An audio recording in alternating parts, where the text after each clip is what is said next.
జన విజ్ఞాన వేదిక. అందులో 2 సార్లు మేడ్చల్ జిల్లా కమిటీ నిర్వహించింది. ఇక చెకుముకి సంబరాలు కూడా ఈ మధ్య కాలం లోపల లాస్ట్ ఇయర్ అంతకన్నా ముందు సంవత్సరం కూడా మేడ్చల్ జిల్లా నిర్వహించాల్సి ఉండేది. కానీ సిరిసిల్లో జరిగినటువంటి చెకుముకి సంబరాలకు మేడ్చల్ జిల్లా పూర్తి స్థాయిలో సహకరించి అక్కడ సక్సెస్ అయ్యేటట్టు చేసింది.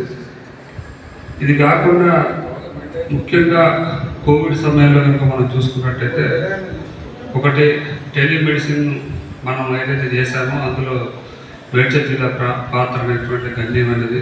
అదే సమయంలో వలస కార్మికులకు ఆకలి బాధ తీర్చేందుకు రెగ్యులర్గా వారికి భోజన సదుపాయం కల్పించింది.